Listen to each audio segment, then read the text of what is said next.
على إيقاع احتفالها بسنتها الخامسة في المشهد التكويني الوطني، نظمت أكاديمية أرسنال ندوة صحفية خصصت لتسليط الضوء على مقرها الجديد في منطقة بوسكورة وأهدافها الرامية إلى تعزيز موقعها كرافد تفريخي للطاقات الواعدة. تفاصيل أخرى في روبورتاج غيدلان السلمي بكاميرا سمير نور. الانتقال إلى منطقة بوسكورة جاء انسجاما مع فكرة توسيع قاعدة الممارسة لدى أطفال يتأرجح سنهم بين 4 و15 والاستفادة من البلاطو الطبيعي الذي توفره المنطقة.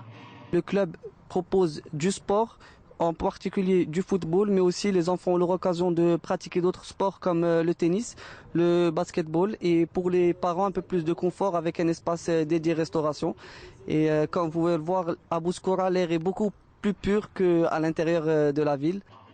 الأكاديمية ستزوج بين التكوين والدراسة لشباب يفوق سنهم 16 سنة، وتضم 3 ملاعب مشوشبة اصطناعيا إلى جانب أخرى خاصة بالتنس وكرة السلة، وستؤطره كفاءات وطنية و4 إنجليزية. أما الهاجس فهو استقطاب الفئة الشعبية واكتشاف مزيد من المواهب ذكورا وإناثا. إنه رائع أن نتواجد هنا ل5 سنوات ومشاهدة أطفال يستفيدون من أبجديات كرة القدم، وتتاح لهم فرصة تعلم الشيء الكثير والاندماج في هذه التجربة. Les enfants vont pouvoir profiter d'un club spécialement dédié à Arsenal. Il faut savoir qu'au niveau des coachs, ce seront des coachs anglais, diplômés de la Fédération anglaise de football, de l'UEFA et de la célèbre Académie d'Arsenal.